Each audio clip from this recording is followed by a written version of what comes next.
Everyone, welcome to Preethi Kumar blogs. ಇವತ್ತು egg pulao ಮಾಡೋಣ ಅಂತ ಎಲ್ಲ ಪ್ರಿಪ್ರೇಷನ್ ಮಾಡ್ಕೊಳ್ತಾ ಇದೆ. ಇದು ತುಂಬಾ ಯೂಸ್ಫುಲ್ ಆಗುತ್ತೆ ಬ್ಯಾಚುಲರ್ಸ್ಗಾಗಿರ್ಬೋದು ಮತ್ತು ಮಕ್ಕಳಿಗೆ ಲಂಚ್ ಬಾಕ್ಸಿಗೆ ಅಷ್ಟು ಕ್ವಿಕ್ಕಾಗಿ ಮಾಡುವಂತಹ ಎಗ್ ಪಲಾವ್ನ ಮಾಡ್ತಾ ಇದ್ದೀನಿ. ಅದು ಹೇಗೆ ಮಾಡೋದು ಅಂತ ನಾನು ನಿಮ್ಮ ಜೊತೆ ಶೇರ್ ಮಾಡ್ಕೊಳ್ತೀನಿ. ಹೇಗೆ ಮಾಡೋದು ನೋಡೋಣ ಬನ್ನಿ. ಎಣ್ಣೆ ಎಷ್ಟು ಬೇಕೋ ಅಳತೆಯಾಗಿ ತೊಗೊಳ್ಳಿ, ಮತ್ತು ಪಲಾವ್ ಎಲೆ, ಅರಿಶಿನ, ಈರುಳ್ಳಿ, ಟೊಮ್ಯಾಟೊ, ಹಸಿರು ಮೆಣಸಿನ್ಕಾಯಿ, ಶುಂಠಿ ಬೆಳ್ಳುಳ್ಳಿ ಪೇಸ್ಟು, ಚಕ್ಕೆ ಲವಂಗದ ಪೌಡರು ಮತ್ತು ಕೊತ್ತಂಬರಿ ಸೊಪ್ಪು, ರುಚಿಗೆ ತಕ್ಕಷ್ಟು ಉಪ್ಪನ್ನು ಇಲ್ಲಿ ತೊಗೊಂಡಿದ್ದೀನಿ. ಮತ್ತು ಬೇಯಿಸಿರುವಂಥ ಮೊಟ್ಟೆಯನ್ನು ತೊಗೊಂಡಿದ್ದೀನಿ. ನಾನು ಬೇಯಿಸ್ಕೊಂಡು ಇಟ್ಕೊಂಡಿದ್ದೆ, ಆ ಮೊಟ್ಟೆ ಬಳಸ್ತಾ ಇದ್ದೀನಿ. ಮತ್ತು ಅಕ್ಕಿನ ನಾನು ನೆನೆ ಹಾಕಿದ್ದೀನಿ, ವಾಶ್ ಮಾಡಿಕೊಂಡು ನೆನೆ ಹಾಕ್ಕೊಂಡಿದ್ದೀನಿ. ನಾವು 2 ಲೋಟ ಅಕ್ಕಿ ತೊಗೊಂಡಿದ್ದೀನಿ. ಈಗ ಒಗ್ಗರಣೆಗೆ ಗ್ಯಾಸನ್ನು ಹಚ್ಚಿ ನಾನು ಒಂದು ಕುಕ್ಕರ್ನ ಇಟ್ಟು ಸ್ವಲ್ಪ ಎಣ್ಣೆನ ಬಿಸಿ ಮಾಡ್ಕೊಳ್ತಾ ಇದ್ದೀನಿ. ಎಣ್ಣೆ ಕಾದ್ಮೇಲೆ ನಾನು ಹಸಿರು ಮೆಣಸಿನ್ಕಾಯಿ ಹಾಕ್ಕೊಂಡು ಫ್ರೈ ಮಾಡಿಕೊಂಡೆ. ನಂತರ ಇದಕ್ಕೆ ನಾನು ಈರುಳ್ಳಿಯನ್ನು ಹಾಕ್ಕೊಳ್ತಾ ಇದ್ದೀನಿ. ಈರುಳ್ಳಿನೂ ಚೆನ್ನಾಗಿ ಫ್ರೈ ಆಗಬೇಕು. ನಾವು ಪಲಾವ್ ಅಂದ ತಕ್ಷಣ ತುಂಬಾ ಟೇಸ್ಟಿಯಾಗಿರಬೇಕು ಅಂತಂದರೆ ಈರುಳ್ಳಿ ಚೆನ್ನಾಗಿ ಫ್ರೈ ಆಗಬೇಕು. ಈರುಳ್ಳಿ ಹಸಿ ಇದ್ದರೆ ಟೇಸ್ಟ್ ಇರಲ್ಲ. ಈಗ ಪಲಾವ್ ಎಲೆನ ಹಾಕ್ಕೊಳ್ತಾ ಇದ್ದೀನಿ. ಇದು ಫ್ಲೇವರ್ ಬಿಡೋವರೆಗೂ ನಾವು ಫ್ರೈ ಮಾಡ್ಕೋಬೇಕು. ಮತ್ತು ಈರುಳ್ಳಿ ಕ್ರಿಸ್ಪಿ ಆದಷ್ಟು ಚೆನ್ನಾಗಿರುತ್ತೆ, ಓವರ್ ಕ್ರಿಸ್ಪಿ ಬೇಡ, ಆದಷ್ಟು ಸ್ವಲ್ಪನಾದರೂ ಕ್ರಿಸ್ಪಿ ಆಗಿರಬೇಕು. ಈಗ ಚಕ್ಕೆ ಲವಂಗದ ಪೌಡ್ರನ್ನ ಹಾಕ್ಕೊಂಡು ಮಿಕ್ಸ್ ಮಾಡ್ಕೊಳ್ತಾ ಇದ್ದೀನಿ. ಇದು ಚೆನ್ನಾಗಿ ಫ್ರೈ ಆದಮೇಲೆ ಇದಕ್ಕೆ ನಾನೀಗ ಅರಿಶಿನ ಹಾಕ್ಕೊಳ್ತಾ ಇದ್ದೀನಿ. ಸ್ವಲ್ಪನೇ ಹಾಕ್ಕೊಳ್ಳಿ. ಈಗ ಚೆನ್ನಾಗಿ ಮಿಕ್ಸ್ ಮಾಡ್ಕೋಬೇಕು. ಈರುಳ್ಳಿ ಎಲ್ಲ ಒಂದು ರೇಂಜಿಗೆ ಚೆನ್ನಾಗಿ ಫ್ರೈ ಆಗಿದೆ. ಈಗ ಚೆನ್ನಾಗಿ ಫ್ರೈ ಆಗಿರೋದಕ್ಕೆ ನಾನು ಶುಂಠಿ ಬೆಳ್ಳುಳ್ಳಿ ಪೇಸ್ಟನ್ನು ಹಾಕ್ಕೊಳ್ತಾ ಇದ್ದೀನಿ. ಅದನ್ನು ಹಾಕ್ಕೊಂಡು ಮಿಕ್ಸ್ ಮಾಡಿಕೊಂಡು ಈಗ ನಾನು ಮೊಟ್ಟೆ ಬೇಯಿಸ್ಕೊಂಡಿದ್ನಲ್ಲ ಅದನ್ನು ಹಾಕ್ಕೊಂಡು ಫ್ರೈ ಮಾಡ್ಕೊಳ್ತೀನಿ. ಇದರಲ್ಲಿ ಸ್ವಲ್ಪ ಫ್ರೈ ಆಗಬೇಕು. ಮತ್ತು ನಾನು ಮೊಟ್ಟೆನ ಹಾಕ್ಕೊಂಡಿದ್ದೆ, ಅಂದರೆ ಉಪ್ಪು ಖಾರ ಹಿಡೀಲಿ ಅಂತ ಹಾಕಿ ನಾನಿಲ್ಲಿ ಫ್ರೈ ಮಾಡೋದಕ್ಕೆ ಹಾಕ್ಕೊಂಡೆ.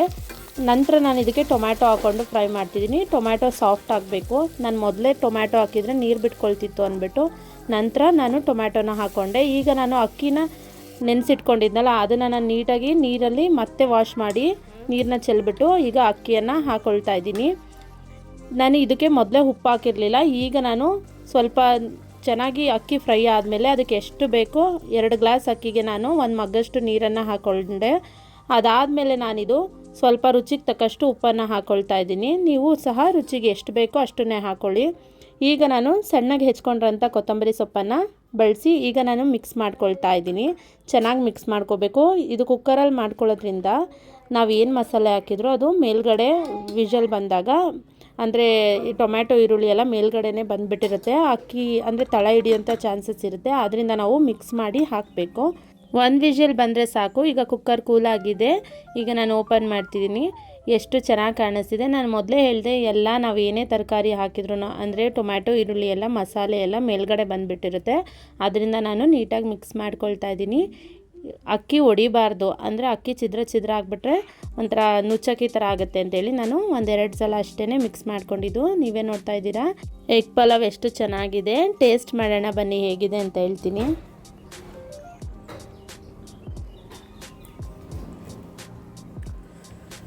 ತುಂಬಾ ಟೇಸ್ಟಿಯಾಗಿದೆ. ಸಿಂಪಲ್ ಆ್ಯಂಡ್ ಕ್ವಿಕ್ಕಾಗಿ ಮಾಡುವಂಥದ್ದು. ಜಾಸ್ತಿ ಇಂಗ್ರೀಡಿಯೆಂಟ್ಸ್ ಬಳಸ್ತೇನೆ, ಮನೆಯಲ್ಲಿರುವಂಥ ಇಂಗ್ರೀಡಿಯೆಂಟ್ಸಲ್ಲೇ ಈ ಪಲಾವ್ ಮಾಡ್ಬೋದು. ತುಂಬ ಟೇಸ್ಟಿಯಾಗಿದೆ ಮತ್ತು ಖಾರ ಇಲ್ಲ, ಮಕ್ಕಳಿಗೆ ಆರಾಮಾಗಿ ಕೊಡ್ಬೋದು. ನನಗಂತೂ ತುಂಬಾ ಇಷ್ಟ ಆಯಿತು. ಇಷ್ಟೊಂದು ಚೆನ್ನಾಗಿ ಮಾಡೋದು ಕಲ್ತ್ಬಿಟ್ಟಿದ್ದೀನಿ ಅಂತ ಅನ್ನಿಸ್ತಿದೆ. ಚೆನ್ನಾಗಿದೆ. ತಿಂಡಿ ಎಲ್ಲ ಮುಗಿಸ್ಕೊಂಡು ನಾನು ಬಾಲಾಜಿನ ಫ್ರೆಶ್ ಅಪ್ ಮಾಡಿದೆ. ಅವನು ಅಳ್ತಾ ಇದ್ದ ಅಂಗಡಿಗೆ ಹೋಗಬೇಕು ಅಂತ. ಮುದ್ದನ್ನ ಸ್ನಾನ ಮಾಡ್ಕೊಂಡು ನಾನು ಬಾಲಾಜಿನ ಅಂಗಡಿಗೆ ಬಿಟ್ಬಿಟ್ಟು ಬರ್ತೀನಿ ಅಂತ ಫಸ್ಟ್ ಅವನಿಗೆ ರೆಡಿ ಮಾಡ್ತಾ ಇದ್ದೆ. ಹಾಗೆ ಮುದ್ದು ಸ್ನಾನ ಮಾಡ್ಕೊಂಡು ಬಂದು ಹಾಗೆ ಸ್ಕೂಲಲ್ಲೆಲ್ಲ ಹೋಮ್ವರ್ಕ್ ಕೊಟ್ಟಿದ್ರು ಅಂತ ಹೇಳಿ ನಾನು ಹೋಮ್ವರ್ಕನ್ನು ಮಾಡಿಸ್ತಾ ಇದ್ದೆ. ಮುದ್ದುಗೆ ಬಾಲಾಜಿ ಸಿಕ್ಬಿಟ್ರಂತೂ ಹೋಮ್ವರ್ಕ್ ಮಾಡೋದೇ ಇಲ್ಲ. ಮತ್ತು ಬಾಲಾಜಿನೂ ಅಷ್ಟೇ ಅವಳಿಗೆ ಓದ್ಕೊಳ್ಳೋದಕ್ಕೆ ಬಿಡ್ತಾನೆ ಇರಲಿಲ್ಲ. ಈಗ ಪಾಪ್ಕಾರ್ನ್ ಎಲ್ಲ ತೊಗೊಂಡು ಬಂದು ತಿನ್ನು ಅಂತ ಹೇಳ್ತಾ ಇದ್ದಾನೆ ನೋಡಿ.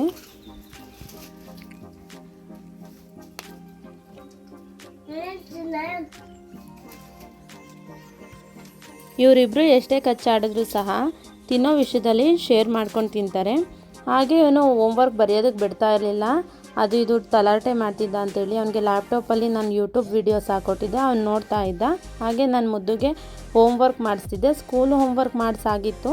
ಮನೇಲೂ ಸಹ ಏನೇನಾದರೂ ಕಲಿಬೇಕಾಗಿರುತ್ತಲ್ಲ ಅದಕ್ಕೆ ನಾನು ಮನೇಲೂ ಸಹ ಒಂದಷ್ಟು ಹೋಮ್ವರ್ಕ್ ಬುಕ್ಸ್ಗಳನ್ನ ಇಟ್ಕೊಂಡಿದ್ದೀನಿ. ಅವಳಿಗೆ ಅದನ್ನು ಕಲಿಸ್ತಾ ಇದ್ದೆ. ಮರ್ತೋಗ್ತಾಳೆ ಅಂತ ಆಗಾಗ ನಾನು ಟೆಸ್ಟ್ ಥರ ಎಲ್ಲ ಕೊಡ್ತಾ ಇರ್ತೀನಿ. ಮುದ್ದುನೂ ಅಷ್ಟೇ ಇಂಟ್ರೆಸ್ಟಿಂದ ಓದೋದು ಬರೆಯೋದು ಮಾಡ್ತಾಳೆ. ಸ್ವಲ್ಪ ಮೂಡಿ ಆಗಿಬಿಡ್ತಾಳೆ. ಬಾಲಾಜಿ ಏನಾದರೂ ಅಂಗಡಿಗೆ ಹೋಗೋಣ ಅಥವಾ ಏನಾದರೂ ತಿನ್ನೋಣ ಅಂತ ಹೇಳಿದ ತಕ್ಷಣ ಡೈವರ್ಟ್ ಆಗ್ತಾಳೆ. ಆದರೂ ನಾನು ಬಿಡಲಿಲ್ಲ. ಅವನು ಪಾಪ್ಕಾರ್ನ್ ಎಲ್ಲ ತಂದು ಅವಳನ್ನ ಡೈವರ್ಟ್ ಮಾಡ್ತಾ ಇದ್ದ. ಆದರೂ ನಾನು ಅವನ್ನ ಡೈವರ್ಟ್ ಮಾಡಿ ನಾನು ಅವಳಿಗೆ ಬರೆಯೋದಕ್ಕೆ ಬಿಟ್ಟೆ. ಇಲ್ಲಿ ಆಲ್ಫಾಬೆಟ್ಸ್ನ ಬರಿ ಅಂತ ಹೇಳಿದ್ದೆ, ಬರಿತಾ ಇದ್ದಾಳೆ. ಹ್ಯಾಂಡ್ ರೈಟಿಂಗ್ ಅಂತೂ ತುಂಬ ಚೆನ್ನಾಗಿ ಬರೀತಾಳೆ.